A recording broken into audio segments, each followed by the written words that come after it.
السلام علیکم ورحمۃ اللہ وبرکاتہ۔ دوستو بتلائیے کہ مدینہ میں سب سے پہلے کون سی جنگ لڑی گئی؟ جواب ہے جنگ بدر۔ جنگ بدر کب لڑی گئی؟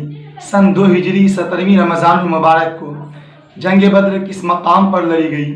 بدر کے کنویں کے پاس۔ جنگ بدر کے موقع پر اللہ کے رسول صلی اللہ علیہ وسلم نے کیا دعا مانگی تھی؟ جواب ہے اللہ کے رسول صلی اللہ علیہ وسلم نے دعا مانگی تھی، یا اللہ آج مٹھی بھر یہ مسلمان اگر ختم ہو گئے تو پھر دنیا میں کوئی تیرا نام لیوا نہ ہوگا۔ بتلائیے جنگ بدر کے موقع پر کفار کی طرف سے سربراہی کرنے والے کون تھے؟ ابو جہل۔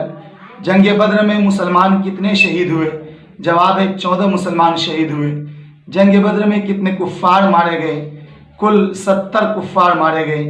جنگ بدر میں کتنے کفار قیدی بنائے گئے؟